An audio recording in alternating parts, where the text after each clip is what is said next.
Waalaikumsalam warahmatullahi wabarakatuh. Bismillah, walhamdulillah, salatu wassalamu ala rasulillah, wa ala alihi wa sahbihi wa man wala. Wa la hawla wa la quwata illa billah. Asyhadu an la ilaha illallah wahdahu la syarika lah, wa asyhadu anna Muhammadan abduhu wa rasuluh amma ba'du. Alhamdulillahirabbil alamin. Selamat sore semuanya kepada teman-teman dan khususnya kepada Ustadz Andre. Di sini kami dari kelompok 3 izin mempresentasikan materi strukturalisme dalam menganalisis novel dan cerpen Arab. Namun sebelum itu saya akan memperkenalkan diri ya. Yang ada di kelompok ini boleh di slide ya. Dalam kelompok ini ada Iza Nisa, Lutfiah, Nabila Yunawati dan saya sendiri Rizka Putra Tori. Ya, boleh lanjut. Yang pertama kita masuk ke teori strukturalisme dalam aplikasinya terhadap analisis prosa Arab yang akan dijelaskan oleh Nabila Yunawati. Padanya dipersilakan. Baik, terima kasih Torek atas kesempatannya. Materi yang pertama yaitu teori strukturalisme dalam aplikasinya terhadap analisis prosa Arab. Boleh di next? Pertama dari pengertian teori struktural. Teori struktural adalah teori yang memandang karya sastra sebagai sebuah struktur. Sebagai sebuah struktur, unsur-unsurnya dapat dibongkar dan dipaparkan secermat dan sedetail mungkin, serta dapat dicari keterjalinan antar semua unsur-unsurnya yang dipandang dapat menghasilkan makna yang menyeluruh. Boleh di next? Nah, di sini terdapat unsur-unsur intrinsik dari prosa Arab, terdapat pengertian dari dua tokoh ya. Yang pertama menurut Al-Badr, di sini unsur intrinsiknya ada Al-Ahdas atau peristiwa, kemudian Asyaksiyah penokohan, Al-Habka alur, Al-Bi'ah lingkungan, dan Al-Fikrah gagasan. Kemudian menurut Fahrud, unsur intrinsiknya yang pertama ada Al-Hikayah atau cerita, yang kedua Asyaksiyah atau penokohan, yang ketiga Al-Habkah atau alur, kemudian yang keempat Az-Zaman wal Makan, latar waktu dan tempat, kemudian yang terakhir Al-Fikrah, ide atau gagasan. Nah, penelitian terhadap cerpen Al-Berman karya Najib Mahfuz ini akan menggunakan teori struktural yang mana akan menggunakan unsur intrinsik dan dipaparkan pada slide selanjutnya. Boleh di next?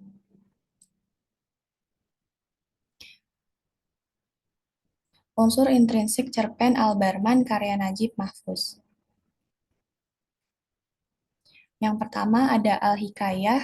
Tadi Al-Hikayah itu pengertiannya adalah cerita atau peristiwa. Sini ada contohnya. Yang pertama ada kutipan dari cerpen Al-Barman tadi, yaitu selamat kau laki-laki terhormat, kau tidak mempunyai celah selain cepat mengeluh. Nah, ini adalah contoh kutipan dari cerpen karya Najib yang tadi sudah dipaparkan. Kemudian yang kedua, benar sesungguhnya hidup tidak menyenangkan. Kemudian yang ketiga, kenapa tidak kau seorang pegawai yang terhormat, seorang suami, juga seorang ayah. Kemudian yang keempat, yang kumaksudkan adalah kehidupan negeri ini, kehidupan politik kita, mungkin kau tidak memperhatikan hal itu. Nah, ini adalah contoh al-hikayah dari cerpen karya Najib tadi, dan di sini juga terdapat bahasa Arabnya. Boleh dilanjut? Nah, kemudian unsur intrinsik yang kedua yaitu asyaksiyah. Asyaksiyah artinya adalah penokohan. Nah, di sini ada beberapa penokohan. Di sini ada si aku, kemudian Vasiliadus, dan lain-lain sebagainya yang akan dipaparkan di slide selanjutnya. Nah, si aku ini ada contohnya, kenapa tidak kau seorang pegawai yang terhormat, seorang suami, juga seorang ayah. Dan di sini juga terdapat kutipan bahasa Arabnya. Kemudian di sini juga ada Vasiliadus. Vasiliadus itu di sini digambarkan sebagai seorang laki-laki muda kuat, gagah, sahabat yang baik, yang mana Vasiliadus ini ada di dalam cerpen yang tadi karyanya Najib tersebut. Nah, di sini ada contoh kutipannya, dan kepalamu yang bulat dan besar, rambutmu yang hitam dan belah tengah, alismu yang tebal dan berjauhan, dan kumismu yang tebal dan melengkung, dagumu yang lebar dan kuat, kedua matamu yang lebar berwarna biru dan bersinar, dan hidungmu yang mancung, semua tanda-tanda itu tidak dapat dilupakan. Kau adalah pemilik kafe dan bar Afrikia. Nah, di sini ada beberapa tokoh yang terdapat dalam cerpen tersebut. Oke, boleh dilanjut?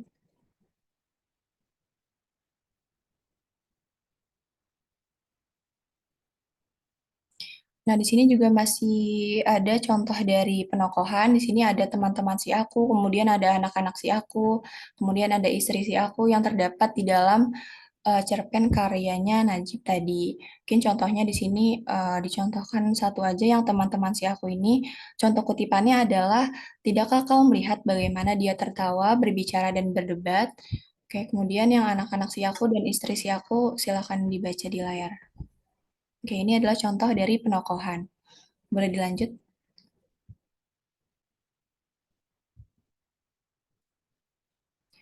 Selanjutnya adalah Al-Habkah.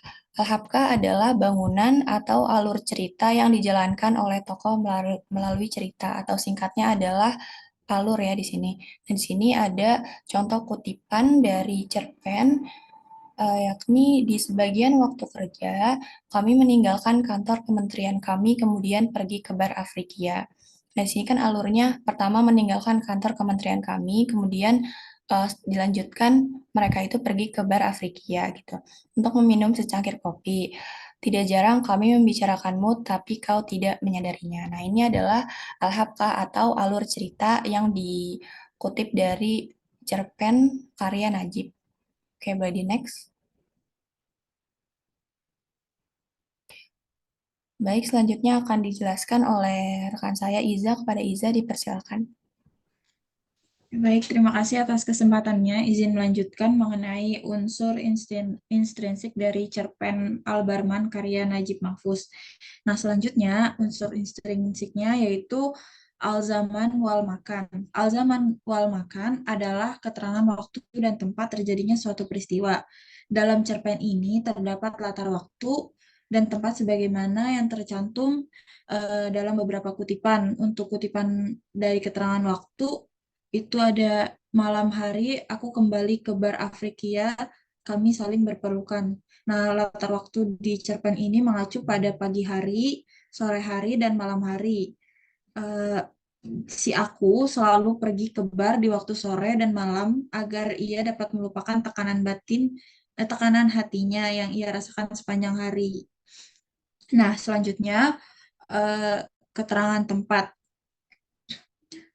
Peristiwa-peristiwa ini yang terjadi di dalam cerpen Al-Barman karya Najib Mahfuz itu terjadi di rumah si aku. Ditunjukkan dari beberapa kutipan yang menunjukkan latar Bar Afriki juga. Contohnya, di belakang punggungmu di atas rak-rak terdapat 4 botol bening minuman keras dari berbagai jenis, diam dalam kelemahan, tenang dengan jenis emas kecoklatan dan merah, dan tidak sama atau dekat di antara bentuknya yang ramah, tenang, dan alkoholnya yang tinggal dalam kekuatan yang samar yang menghilangkan keburukan. Boleh di next. Nah, ini keterangan tempat. Oke, boleh di next. Selanjutnya, unsur intrinsik berikutnya ada al-fikroh. Al-fikroh itu artinya gagasan yang mendasari penulisan suatu karya. Gagasan ini diungkapkan melalui ketegangan-ketegangan yang dialami tokoh dalam suatu peristiwa. Dan berdasarkan hal tersebut, maka ketegangan yang terjadi di dalam cerpen Al-Barman ini adalah konflik batin si aku karena merasa ketidakpuasan terhadap hidupnya. Ia merasa hal yang telah ia miliki merupakan sebuah ia tidak merasa segala hal yang ia miliki itu bukan merupakan suatu keberhasilan yang patut dibanggakan. Nah, si aku ini justru melihat Vasiliadus memiliki kehidupan yang lebih baik dibandingkan dirinya. Nah, Al-Fikroh ini dapat dilihat dari kutipan, aku melihatnya dengan penuh kekaguman, dan kekagumanku ini sangat terasa melihat keadaannya yang sedang beranjak dewasa. Persahabatannya adalah nilai yang sangat aku hargai, dan dia menampakkan kegembiraan kepadaku setiap dia menemuiku dengan senyum lebar bercahaya yang menimbulkan ketenangan hati. Oke, boleh di next.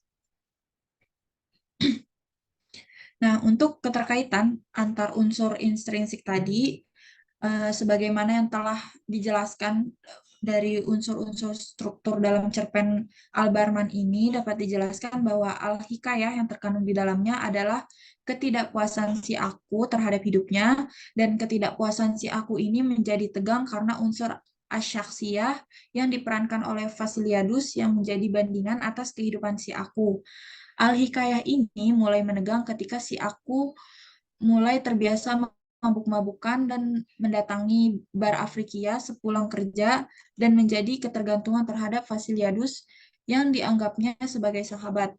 Konflik tersebut semakin terasa karena terjadi pada setting waktunya sore dan malam hari. Ini masuk ke dalam unsur intrinsik azaman dan pada tempat atau al-makan di bar Afrikia. Oleh karena itu, unsur al-habkah merupakan unsur yang penting untuk menyelesaikan konflik batin yang dialami si aku, yakni dengan kematian Vasiliadus ketika si aku ini sakit keras. Semua unsur tersebut terpusat pada satu gagasan atau tema atau al-fikroh yang berupa ketidakpuasan si aku terhadap hidupnya.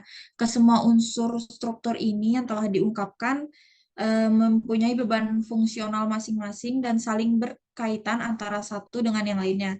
Dan setelah cerpen tersebut dianalisis secara struktural dengan memanfaatkan model Farhood, maka dapat disimpulkan bahwa cerpen ini memaparkan mengenai permasalahan kehidupan seorang pegawai negeri di Mesir yang dipenuhi oleh keterkanan batin, dan hal tersebut disebabkan oleh rasa ketidakpuasan atas hidupnya. Konflik batin yang dialaminya karena kurang mensyukuri segala sesuatu yang didapat dengan membandingkan kehidupan sahabatnya. Oke, boleh di next.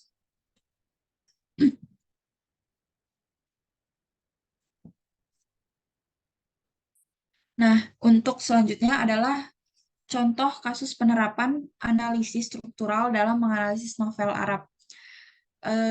Di sini ada novel Arab yang berjudul Fi Disambar Tantahikulul Ahlam, yang merupakan novel edisi kedua yang berhasil Asir Abdullah An-Nashmi ditulis pada tahun 2011, kemudian diterbitkan di Beirut, Lebanon. Novel ini merupakan novel pertama yang diteliti dengan pendekatan struktural. Untuk sinopsisnya, boleh di next. Nah, untuk sinopsisnya ini menceritakan seorang penulis berkebangsaan Saudi yang bernama Hazam Ashim, dan dia meninggalkan segala hal mengenai kehidupannya di Arab Saudi dan melakukan perjalanan ke Inggris, London. Setelah orang tua dan sukunya menolak untuk memberikan restu kepadanya untuk menikahi gadis yang ia cintai bernama Laila. Disebabkan karena si Laila ini adalah perempuan yang berasal dari Turki. Orang tuanya Hazam dan sukunya ini juga menentang keras karena perbedaan suku, karena si Hazam ini adalah suku Arab asli, sedangkan si Laila ini orang Turki. Nah, hal itulah yang membuat si Hazam ini meninggalkan tanah kelahirannya dan apa-apa yang ada di Saudi. Dalam keterasingannya, perjalanannya ke London, Inggris, dia mengingat kembali kenangan dan kesedihannya saat bersama wanita yang ia cintai bernama Laila itu, karena dia bernostalgia di tanah airnya di waktu-waktu tertentu. Dan dia juga merindukan kekasihnya ini yang ia temui di London, Inggris, seorang perempuan berprofesi sebagai penyanyi Irak lama yang bernama Wiladah. Nah, pada novel Fi Disambar Tantahikulul Ahlam ini, alur yang digunakan ini masih terkesan maju dan mundur. Belum selesai cerita dari sang tokoh utama, langsung menyambung ke tokoh pendukung utama dalam novel ini. Tapi hal itu yang membuat penulis tergerak ya untuk meneliti novel ini dengan menggunakan pendekatan struktural dari Robert Stanton. Unsur yang terdapat dalam novel ini juga saling terkait satu sama lain sehingga penelitian ini menggunakan teori struktural dan dapat dikaji lebih lanjut. Untuk analisisnya boleh di next. Akan dilanjutkan oleh rekan saya yang lain. Terima kasih.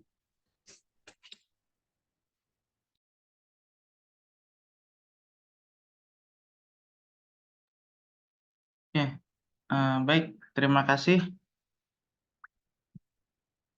Berikut Ana jelaskan analisis struktural novel Vidi Samber Tantahi Kulul Ahlam, karya Asyir Abdullah An-Nashmi.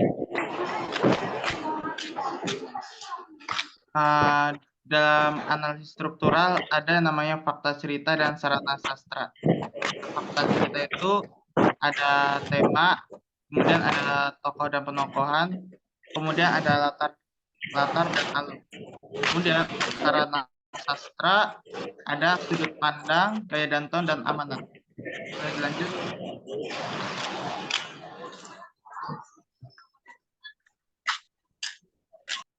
Oke.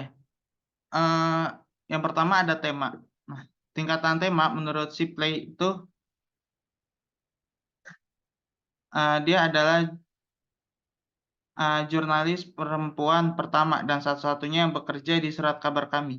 Dan sesungguhnya keberadaannya dalam posisi ini dikritik dan disalahkan oleh seluruh orang-orang yang bekerja, walaupun dari laporannya berkarakter dan mempunyai ciri khas.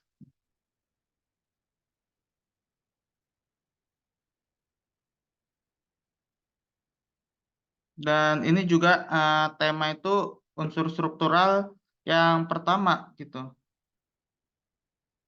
Robert Stanton 2012 dalam bukunya mengatakan bahwasanya tema adalah aspek cerita yang sejajar dengan makna. Nah, tema ini yang bertujuan membuat cerita itu lebih berfokus, menyatu, mengerucut, dan berdampak.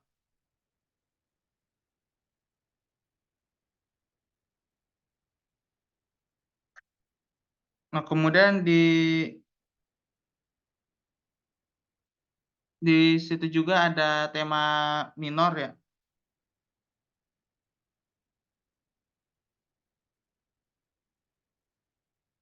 Nah, tema minor dalam novel ini itu ada pertama ada cinta, ada keluarga, kemudian perselingkuhan dan perbedaan keyakinan.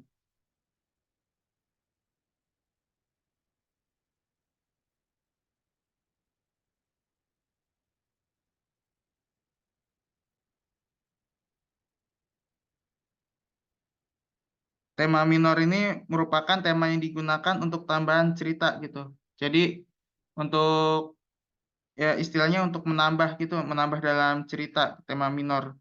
Nah, sedangkan kalau tema mayor itu tema yang diutamakan dan menjadi persoalan dalam cerita. Jadi itu yang menjadi pembahasan utama gitu kalau tema mayor.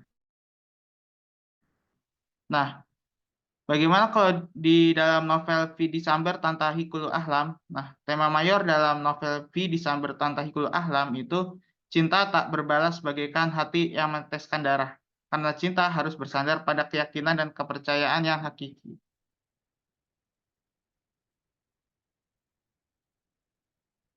Nah, dari kutipan di situ bahwasannya juga antara Hazam dan perempuan itu tidak mengetahui nama satu dengan nama yang lainnya. Nah, mereka juga tidak pernah menanyakan nama setiap bertemu dan membiarkan nama tersebut menjadi rahasia. Boleh di next.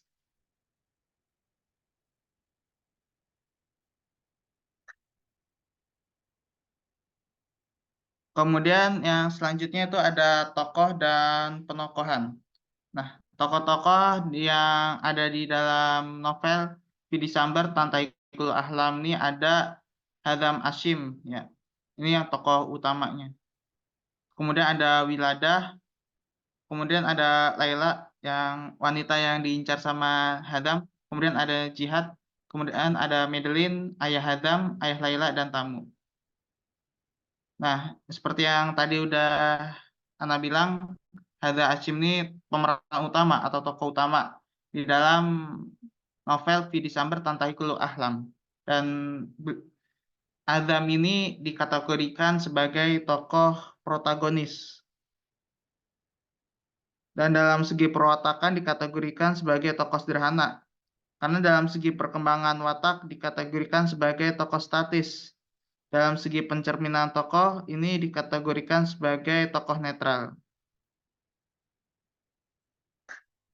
Nah, dalam segi perkembangan watak, nah, sebagai contohnya, ya, Laila adalah peristiwa mengerikan dalam kehidupan saya yang meninggalkan bekas luka dalam jiwa saya yang belum terhapus hingga sekarang. Ada di halaman 43.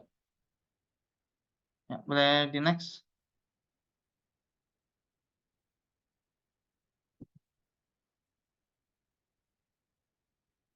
Nah, kemudian ada latar. Latar ini yang seperti kita tahu tuh ada 3, yaitu ada waktu, tempat, dan suasana. Nah, untuk waktunya, latar waktu di dalam novel ini pada pagi, siang, dan malam.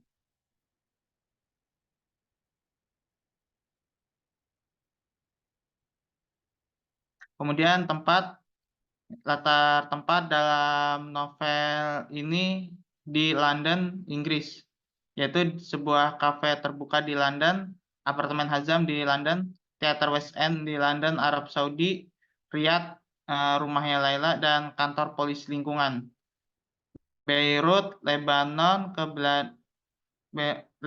Belanda, dan Irak. Nah, untuk suasananya, suasana yang terjadi pada novel ini ada kecewa, sedih, gembira, dan pasrah. Boleh di next. Nah, kemudian kita masuk ke alur. Alur tuh rangkaian peristiwa dalam cerita. Nah, menurut Robert Stanton dalam bukunya berpendapat bahwasanya alur itu jalan peristiwa-peristiwa dalam cerita yang terdiri dari alur maju dan alur mundur. Nah, adapun alur dalam novel ini terdiri dari alur campuran berdasarkan episode yang ada dalam novel. Dengan kata lain, jalan cerita dalam novel ini terdiri dari alur maju dan alur mundur. Novel ini terdiri dari 13 episode berdasarkan tahapan fase dalam alur cerita menurut Gustav Fring, yaitu tahapan awal.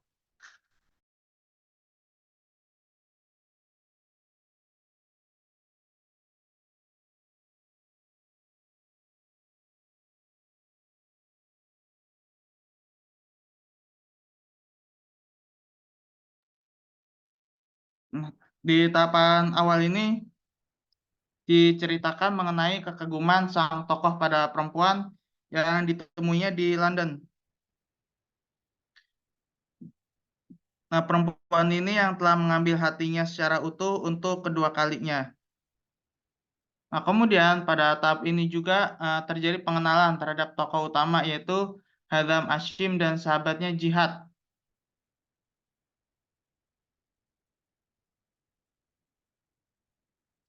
Nah, Jihad ini yang menganggapnya hal itu mustahil terjadi. Bagaimana seorang laki-laki itu mencintai perempuan tanpa mengetahui apapun tentangnya.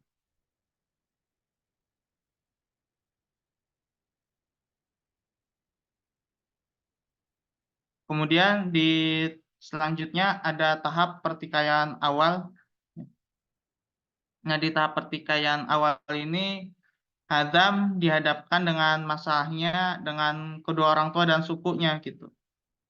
Masalah kisah cintanya yang tidak mendapatkan dukungan dan restu dari kedua orang tua dan sukunya dikarenakan perbedaan suku yang terjadi antara Hazam dan juga Laila.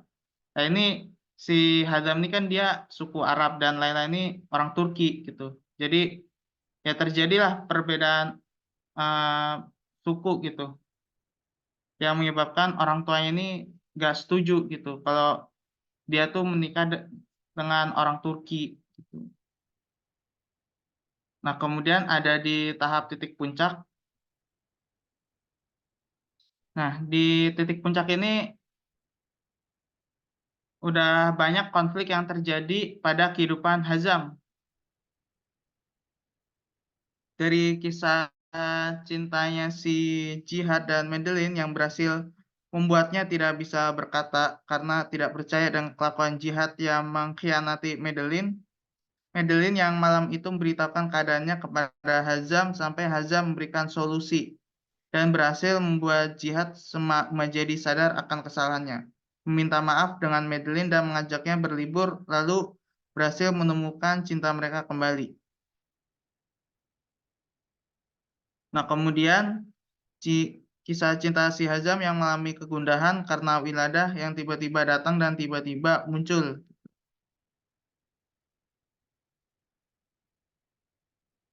Nah, kemudian di tahap penyelesaian, si Hazam berjalan-jalan di sepanjang jalan London, kemudian menemukan kertas yang di dalamnya terdapat wiladah bersama dengan artis Belanda, Andre Rieu, meninggalkan London dengan mengucap salam perpisahan.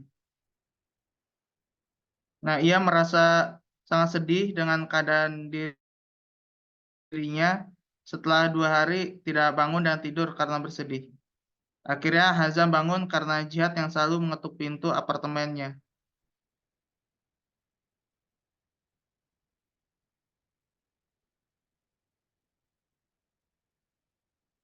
Nah, pada tahap ini juga pula Hazam merasa bahwasanya malam ini tuh Wilada tuh seperti membuka kembali luka lama gitu ya, yang pendam gitu. Makanya ia jadi merasa sangat sedih dengan keadaan dirinya gitu. Setelah 2 hari nggak bangun dan tidur karena bersedih. Nah, boleh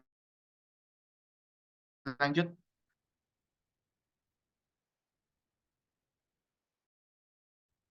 Kemudian ada sarana sastra. Sarana sastra ini ada sudut pandang dan gaya tone. Nah, dalam sudut pandang ini terdiri dari sudut pandang orang pertama, ya, pemeran utama. Jadi, sudut pandang itu posisi atau sudut mana penceritaan yang dilakukan dalam sebuah cerita. Dengan kata lain, penggambaran dalam cerita itu dilakukan sesuai dengan posisi pandangan si pencerita gitu. Nah, hal ini biasanya terdiri dari sudut pandang penulis, sudut pandang orang pertama tuh pemeran utama, dan sudut pandang orang pertama tuh pemeran sampingan. Nah, kemudian gaya dan tone. Nah, dalam sastra, gaya merupakan cara pengarang dalam menggunakan bahasa. Gaya yang terdapat dalam novel ini yaitu gaya tropen, alegori, simile, satir, ironi, dan personifikasi. Nah, sebagaimana dalam kutipannya, dia juga bersandar pada sikunya dalam diam, dan seolah-olah cinta itu mengikat dan menahan lisan kami. Nah, kutipan di atas itu juga menggambarkan bagaimana pengarang menggunakan gaya personifikasi dalam penulisan novelnya. Nah, gaya personifikasi yaitu gaya yang mengungkapkan seolah benda mati itu menjadi hidup. Nah, kayak misalnya kata cinta itu mengikat. Nah, seolah-olah menggambarkan bahwasanya cinta itu seperti benda hidup yang bisa mengikat manusia dengan tidak bisa berbicara. Kemudian satu bagian yang terikat dengan gaya adalah tone. Nah, Robert sendiri mengatakan dalam buku teori fiksi Robert Stanton bahwasannya tone itu sikap emosional pengarang yang tertuang dalam cerita. Kemudian tone yang digunakan dalam novel ini adalah tone romantis, ironis, dan misterius. Oke, boleh lanjut.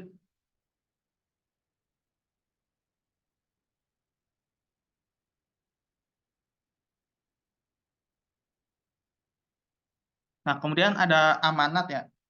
Amanat dalam novel ini yang maksudnya adalah pesan yang ada gitu, yang tersampaikan, ajaran moral atau pesan yang disampaikan oleh pengarang pada pembaca. Sorry, Nah, ada ya di cepet-cepet aja bacanya, nggak usah di lama-lama. karena nih mau ditutup gedung, belum lagi kita sampai jam 3:30 aja. Di ini Hmm. aja ya, penjelasan secara umumnya. Nah, Ustaz. Untuk Nah, amanat, yang pertama, jangan menyalahkan Allah atas segala sesuatu. Perbaiki ibadahmu, maka Allah akan berikan kemudahan dalam segala hal. Kemudian yang kedua, bangunlah komunikasi dengan orang tua ketika akan melakukan sesuatu yang dianggap membahayakan untuk diri kita dan sekitarnya.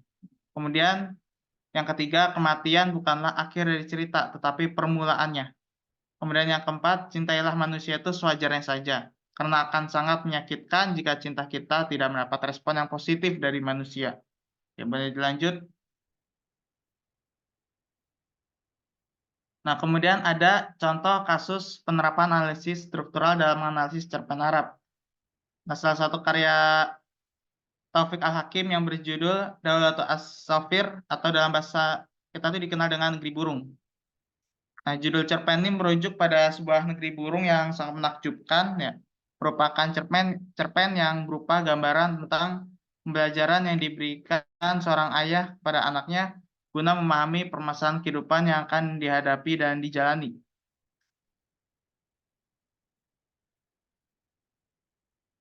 Oke, boleh lanjut.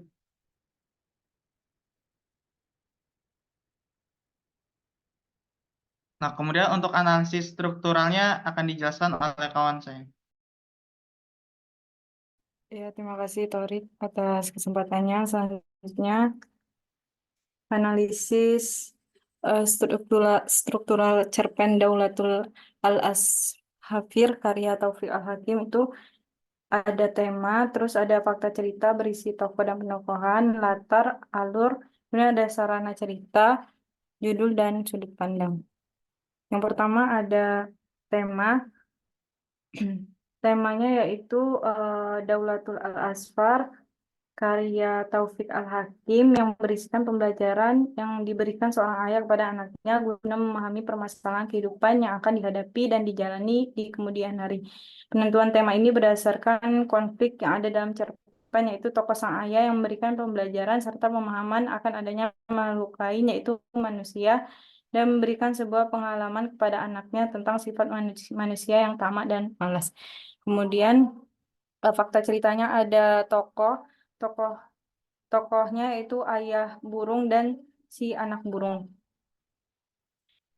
Kemudian ada alur ini terbagi menjadi 4. Yang pertama tahap penyituasian, kemudian tahap pemunculan konflik, tahap peningkatan konflik, dan tahap klimaks dan tahap penyelesaian.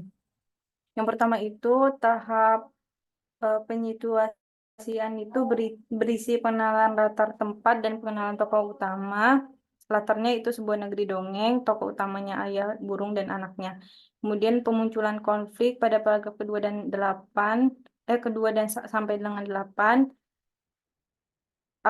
Ayahnya itu bercerita tentang pemunculan konflik, bercerita tentang keingintahuan tokoh anak burung yang bertanya kepada ayahnya tentang sebaik-baik makhluk yang diciptakan oleh Allah. Kemudian peningkatan konflik pada paragraf 9 dan 10 berisi tentang sang ayah ingin membuktikan betapa tamaknya sifat manusia dan cara menghadapinya. Kemudian tahap klimaks itu pada paragraf 12 sampai 16 terlihat dari cerita sang ayah yang berniat membuktikan semua perkataannya adalah benar kepada anaknya. Tahap penyelesaiannya itu terlihat ketika sang ayah burung membuktikan perkataannya kepada anak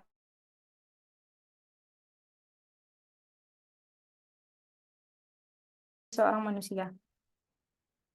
Dari analisis di atas dapat disimpulkan bahwa cerpen ini menggunakan alur lurus atau progresif. Kemudian latar ada 3, yaitu latar tempat, waktu, dan latar sosial. Latar tempatnya adalah sebuah negeri burung. Latar tempat khususnya itu di dalam genggaman manusia dan di atas pohon. Latar waktunya pada suatu hari, siang hari, dan waktu subuh. Latar sosialnya digambarkan dengan kondisi sosial burung yang menghadapi harinya dengan rajin tanpa malas-malasan, berbeda dengan kondisi manusia yang digambarkan cerpen ini berupa kemalasan dan menghadapi menghadapi hari-harinya. Para manusia juga digambarkan dengan sifat tamak. Kemudian sarana ceritanya ada judul ya. Cerpen ini berjudul Daulatul Al-Asafir dan dalam bahasa Indonesia memiliki arti negeri burung.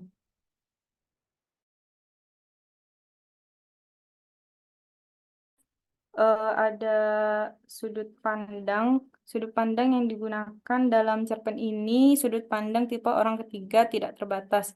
Hal ini bisa terlihat karena pengarang lebih mengacu pada setiap karakter dan memposisikan pada orang ketiga. Pengarang juga dapat membuat beberapa karakter melihat, mendengar, atau berpikir, atau saat ketika tidak ada satu karakter pun yang dihadirkan. Hal ini terlihat dalam cerpen sebagai sang ayah burung, sang anak, dan manusia. Oke, sekian dari saya kembalikan ke moderator.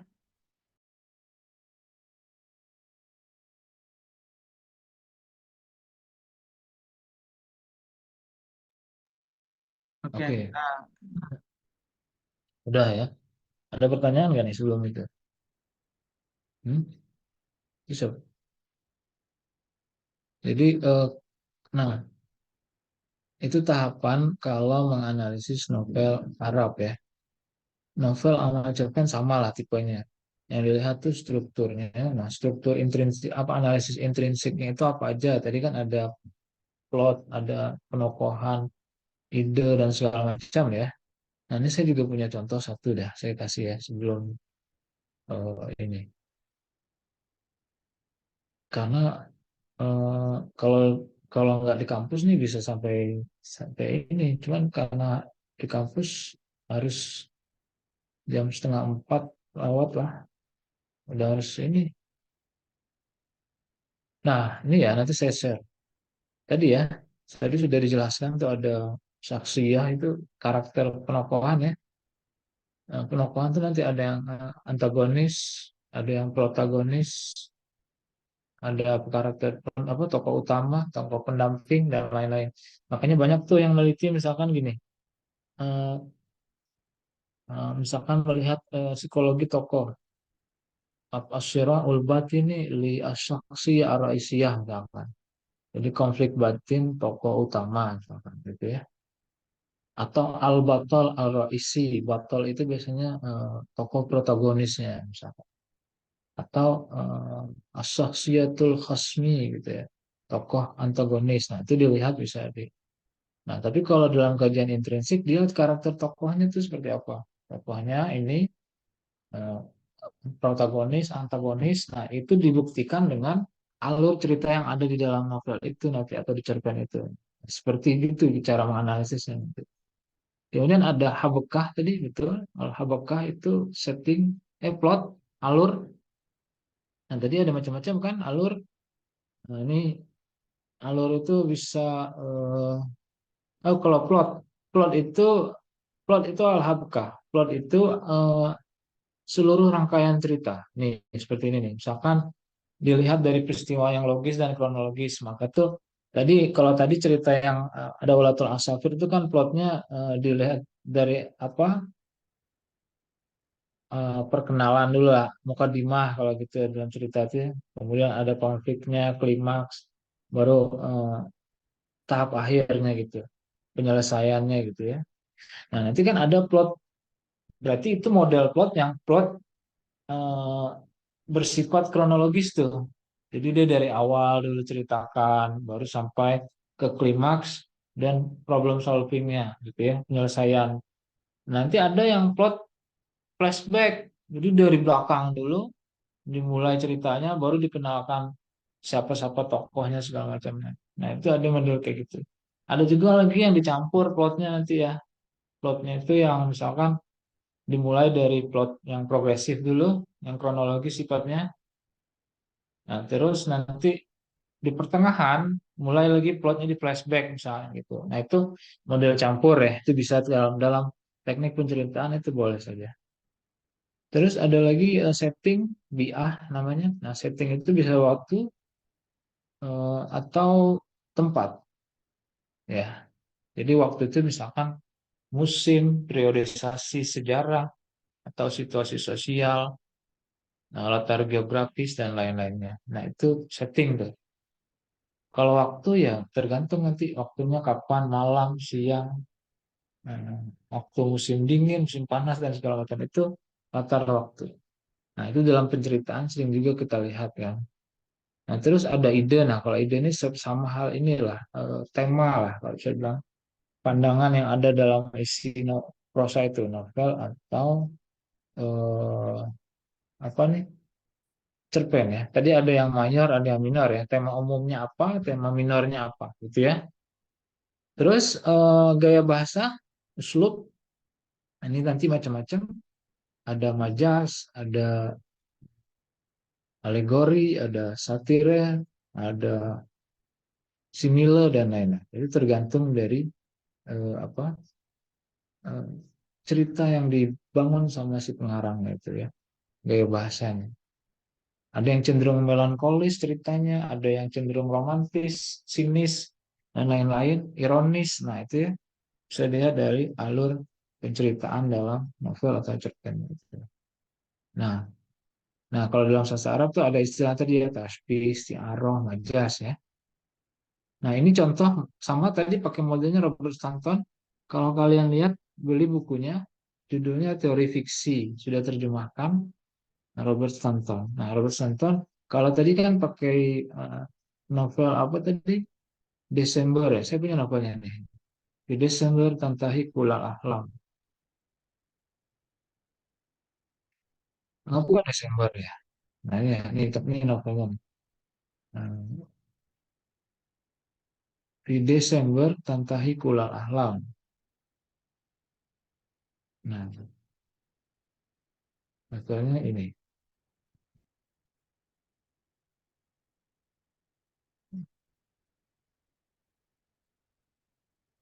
Nah, ini ya. Di Desember Tantahi Kulal Ahlam. Nah, ini kayak lagunya ini ya. Banyak tema-tema Desember itu jadi ini ya. Back to December, Taylor Swift, itu kan Desember juga, dan lain-lain. Oke, itu ya. Satu lagi, ini contohnya nanti silakan dibaca saja. Contoh sama model analisisnya seperti itu. Silakan nanti dibaca, saya share. Nah, ini modelnya As-Sabiul A'raj. Sabiul A'raj itu artinya pemuda yang pincang. Jadi ini cerita cerpen sih kalau ini ya. Nah, nanti lihat di sini ya temanya apa. Nah, ada fakta ceritanya, misalkan penokohan, ada Khalil Ibrahim, petugas pemerintah, para pemuda berandal. Ininya lah nih, berandal-berandal yang apa kalau kita itu jamet ya, jamet-jametnya Beirut nih. Nah, terus petugas pemerintah ini kayak satpol PP-nya lah kalau dalam cerita itu. Terus Karim, nah Karim ini si orang yang tukang roti, tapi ini sering diminta sama si pincang itu. Nah, ini plotnya nanti ya dibaca dari mulai dia kecil, terus sampailah dia eh, apa problem solving dari masalah-masalahnya dia itu. Nah, ini settingnya nanti ada nama daerahnya itu Furnus Subah, kemudian Kampung Al-Qurawi, dan lain-lain. Nah, sarana ceritanya nih, sudut pandangnya adalah orang ketiga serba tahu, omniscient point of view istilahnya. Jadi pakai kata gantinya, biasa kata ganti orang ketiga, dia, atau menyebut namanya gitu ya kalau dalam itu. Nah, suasananya ada macam juga, ada suasana yang apa ini, yang dirasakan sama tokoh-tokohnya itu juga di situ. Nah, nanti silakan dibaca saja. Nanti soalnya minggu depan saya akan jelaskan lebih detail lagi lah, karena ini waktu sudah 3:30, jadi harus ditutup kampusnya karena bulan puasa. Oke, nanti saya akan jelaskan lagi lah ya, flashback sedikit tentang bagaimana sih cara menganalisis tahapan-tahapan ketika menganalisis struktur novel atau cerpen. Ini boleh nih diteliti nih, ya. Desember Tantahikul Alam itu tadi ya, novelnya ya. Di Desember Tantahikul Alam ini boleh nih. Nah, di Desember tuh aku akhiri semua mimpi-mimpiku. Ih, kan keren itu.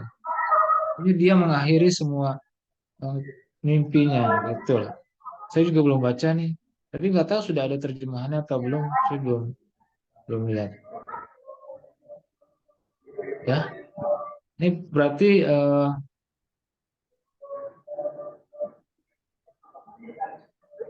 nggak tahu. Saya belum baca nih. Saya belum lihat apa isi ceritanya. Tapi kalau mau diteliti, bagus juga nih. Novel-novel yang jarang, maksudnya yang inilah, yang ada yang meneliti tapi belum banyak gitu. Ya, buat jadiin skripsi. Oke, gitu cukup ya. Nanti minggu depan berarti kita nggak minggu depan ini ya, Libur, Ustaz. nggak nge-zoom ya. Enggak nge-zoom. Nah, kita ganti zoom aja. Nanti menjelang Lebaran kita nggak nge-zoom karena mau mudik. Nah Jadi ya, berapa berarti kelompok, Ustaz? tanggal satu aja. Ini Besok minggu depan tanggal berapa? Tanggal 27. 27. Nah, kita nge-zoom tanggal 3-nya berarti enggak. Ya, Satu kelompok aja, Ustaz. kita libur satu kelompok saja. Kita kita libur tanggal berapa belum tahu ya. Beloman, Ustaz. Nah, kemungkinan tuh tanggal 3, 4 tuh sudah waktu-waktunya pulang kampung, sudah nggak usah. Jadi nggak usah ngajar-ngajar lagi maksudnya. Jadi kita ganti aja di apa nih? Di minggu depan sekali pertemuan Zoom ya. Berarti minggu depannya enggak, gitu ya. Satu aja, satu satu pemakalah aja. Sekalian nanti tentang drama kalau nggak salah ya. Nah, sekalian nanti bahas tentang flashback tentang novel dan cerpen ini. Tahapan analisisnya hampir tidak jauh berbeda lah. Oke, cukup ya. Ustaz, Ustaz, Hmm, UTS ya. gimana, Ustaz? Kan UTS nanti kalian bikin makalahnya. Nah, itu kapan, Ustaz? Nanti aja dikumpul ya. Nanti aja lah ya. Iya. Nanti di akhir juga nggak apa-apa. Yang penting nanti nilainya itu untuk UTS. Nilai makalahnya untuk UTS. Makalahnya nanti dikumpul berbarengan boleh lah. Mungkin di akhir-akhir lah nanti saya mintanya. Siap, siap. Ya, oke. Oke, cukup. Insya Allah nanti minggu depan kita sekali lagi ketemu. Baru nanti minggu depannya kita eh, libur ya. Libur dulu lah. Tidak, Mam. Mam, gimana, Mam? Hari Ya, Jumat pada diundang nggak nih? Pada datang nggak? Masa saya Amam diundang sih? gak mau, Ustaz. Amam gak mau. Lah, mantan pengurus ketua DPM nggak hadir gimana sih? Gimana sih, Amam? Ada jadwal imam deh, Sat. Hah? Ada Ayolah jadwal kita imam, ketemu Sat. habis itu kita ngopi-ngopi, Mam. Hari Jumat malam ya. Gipari mana Gipari? Ya, Gipari ya. Datang Sat. ya. Nanti Salah, Sat. malamnya kita ini dulu habis terawih ngopian kita. Oke. Nah, Syukran. Nanti kita sambung lagi ya minggu depan. Assalamualaikum warahmatullahi wabarakatuh. Waalaikumsalam warahmatullahi warahmatullahi wabarakatuh. wabarakatuh. Waalaikumsalam warahmatullahi wabarakatuh. Waalaikumsalam. Yo. Dihya. Iya, bener, jadi